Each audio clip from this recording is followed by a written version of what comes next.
So, as all of you guys know, it is currently the Democratic primary, so a very important time of year, very important time in general.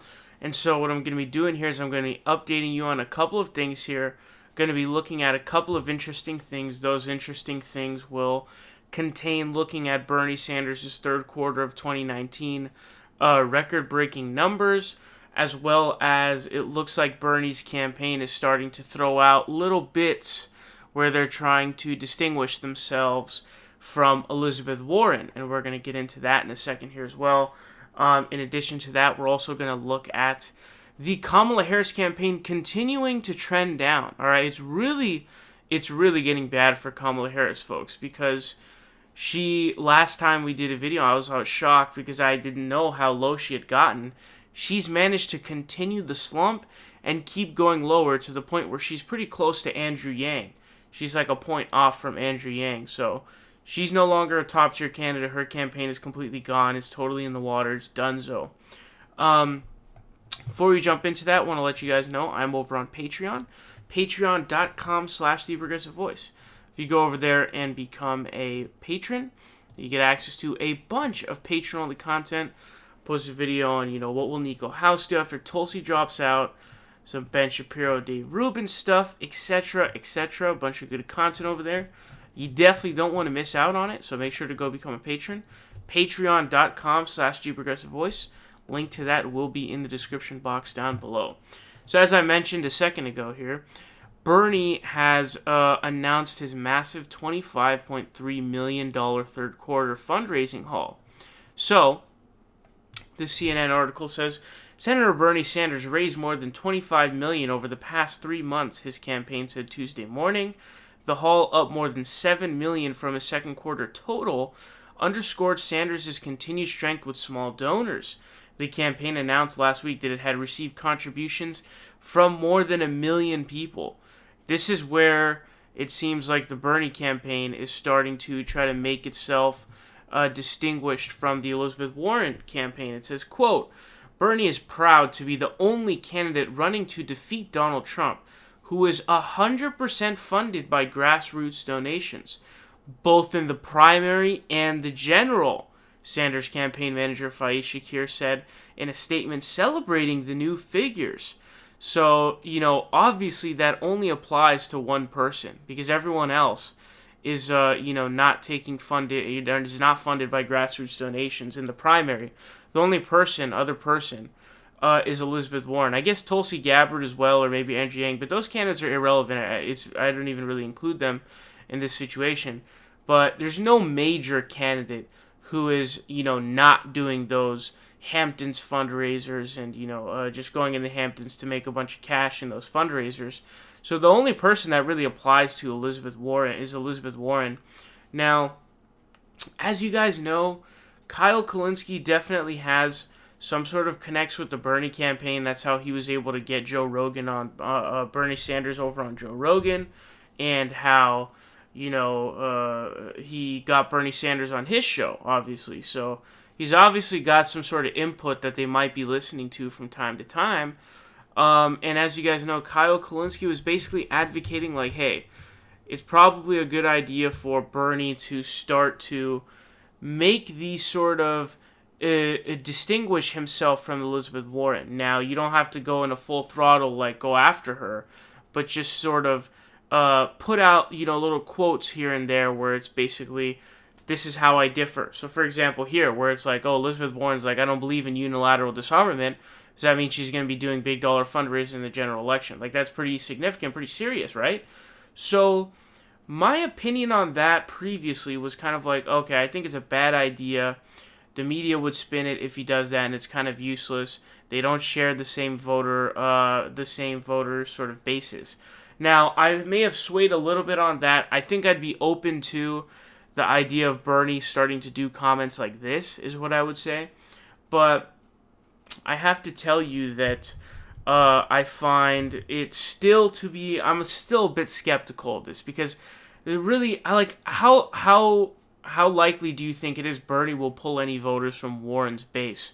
Again, I feel like Warren's base, and we've seen him at the rallies, and we've seen him at the statistics, it really doesn't seem like Warren's voters are really people who would go for Bernie Sanders. So I'm not really sure it would be the best way forward, but I'm at least open to it, and I think it could be a good idea. So I'm fine with comments like this, where Sanders' campaign manager, Fadi Shakir goes, yeah, we're the only campaign who's funded 100% by grassroots donations in the primary and the general. Of course, that is clearly, and Bernie does this all the time. One time, he did a tweet where Kamala Harris, I think she had skipped a climate. She was gonna skip a climate debate for a big dollar fundraiser in the Hamptons, and he basically called her out for budging on Medicare for all and also doing those fundraisers. But he didn't say her name in the tweet, but it was obvious that's who he was referring to. So it's clear that the Bernie campaign likes to do subliminals, is what it looks like here. But I want to know how you guys feel about that whole idea. Whether or not should Bernie just full throttle go out? I'm definitely not really for that. Should Bernie sort of throw in these little quotes here and there that essentially are distinguishers between himself and Elizabeth Warren? Definitely let me know your thoughts on that. But Bernie having crazy donations. A bunch of 130,000 people signed up to make monthly recurring donations. The crazy thing about these donations, folks, is that a lot of these people who are donating are people like you and me. So, they're going to probably donate again. So, that's a really good thing, obviously. I think, less than 1% are people who maxed out. So, it's just, it's absolutely remarkable. It's absolutely remarkable what he's doing. Now, to get to the Kamala Harris portion of this, it's pretty crazy. So, you guys probably recognize this RCP. This is really what you want to look at. Obviously, it's important to look at specific states, to look at the polling data. But you really don't want to look at one single poll. The most, a big factor is this RCP average is what you got to look at. Because this really gives you the aggregate. Now, as you guys see, Warren continued to rise. Biden seeming to drop off. See, Biden dropping off here a little bit, dropping off 3 points, and Warren growing. Look, this is literal simultaneously. There's no way that direct poll of 3% did not go to Elizabeth Warren. You know what I'm saying? So I have a hard time believing that those people would end up supporting Bernie, but a lot of this stuff is a little confusing, to be honest. But as you can see here, the last time I reported this to you guys, I don't recall exactly, but I believe she was already below Mayor Pete by the point that I had done that. But now she's not only below Mayor Pete, she's actually below averaging even 5 points. So this is by far the biggest collapse of the 2020 cycle so far. She's dug so deep and down that I'm genuinely not sure if she's going to be able to make it back. I don't really see how. I know she claims that she's a top-tier candidate still, but obviously she's going to say that she's wrong. But just check these numbers, dude. It's crazy. Obviously, it was the debate that, boosted her, assuming these dates line up. But as you can see, Kamala Harris at 7, Biden's at 32, and then all of a sudden, Harris at 14.7, Biden at 27, and then it slowly starts to fade. Some of that goes to Warren, some of that goes back to Biden, and she just continuously dropped off. So she's a complete failure. It's pretty remarkable to look at. I did not expect her to collapse this hard. We're still early. It's only October. The first primary beliefs in February. But I have to tell you, man, this is serious, dude. You're talking about being 1.4 points above Andrew Yang. Andrew Yang. Come on, bro. You're polling 1.4 above Andrew Yang. Now, Andrew Yang is polled very well considering his circumstances, obviously. But he's still, low and a joke candidate, obviously. So the fact that you're only 1.4 points above Yang, oh, man, that's so hilarious to me, dude. That's insane. But a lot of these other candidates, I'm not sure when they're going to drop out. Like Castro, for example, 1.7, or Beto at 2.5. No one cares about these people. I don't even see where Booker is on any of these, so I guess, I don't know, he's not even significant enough. I guess in some polls he's coming in at 0, which is pretty crazy. Somewhere between 0 and 3. A lot of those candidates suspect them to drop out soon because they really have no path forward. Certainly by Iowa and New Hampshire being done, I imagine all of those candidates being gone. Castro, Booker, Beto, all those people I think are going to be gone. Klobuchar, I don't see her on here either, but the polls indicate she's at 0 to 2 as well. So, and I find it funny that she's seriously floated by people like Bill Maher as a compromise candidate when no one even supports her campaign in the first place. But I have to tell you, man, I certainly could not foresee this absolute massive drop-off of the Kamala Harris campaign. I mean, it's just absolutely remarkable. Now the question becomes, all right, like, how do we keep inching Biden down? What it looks like here is, and this literally looks to be like legitimately the exact same time, you see Biden go down and Warren go up right at the same time, simultaneously.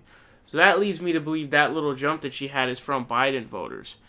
And so, how we're going to proceed forward, I really don't know, to be honest with you. So, Bernie has been the most stable candidate of all. He's been the most stable candidate of all. He's been kind of, sticking the whole way through, which is that's actually ultimately what you want. Because if you want to know something about the Democratic primary that you really need to understand, is that the primary is more a marathon than it is a sprint. Now, some people argue that like winning certain states can control narrative and stuff like that, but to me, I experienced the previous primary. Okay, that was I was very, politically aware at that time. I was very, sort of glued to everything at the time for the most part. And he lost Iowa by 0.2, and then he won New Hampshire by like plus 22. So it's like the early states, obviously he needs to perform well, which he will in those states. He'll perform well. But those don't determine it, and what you got to think about is it's the long game. The long game is what you need to worry about, because remember, there are no winner-take-all states. You're talking about proportional. So if you win by like 0.2, who cares? They got 0.2% less delis than you did. That's nothing. That's not much of a difference. So, I would remember like when on the day that Bernie won Michigan, for example, he won by like, small margin. He was negative in delegates that day because he got his clock cleaned in a couple of small states, and the delis added up to, Hillary getting more than him. So you have to understand, this is all about how well can he perform in the long term. He needs to perform well in all states. Also, you got to keep in mind the South here. Whether or not the Southern voters are going to vote for Bernie Sanders. That's really the question at hand. That's really important. If you remember, in the last election, he got his clock cleaned in the South. In fact, that's the reason why he lost, because he actually did pretty well in a lot of the other states. So it was really the South that got his clock cleaned, so we need to make sure that he does well in the South as well. But it's the long game. Keep that in mind. So you have to understand that the lack of volatility is a plus. That's a very good thing. You see how this has really sort of been stable ever since. Even this is 23. I mean, that's not all that far. It's like less than 5 points off. So, not all that crazy of a change. But the volatility is extremely low here, which is a great thing because it is a long game, is what you need. So, I also suspect that Warren's popularity may fade off. But when you've got the mainstream media pushing you like that, I mean, it's kind of sort of inevitable that will happen. But those are the updates for you guys.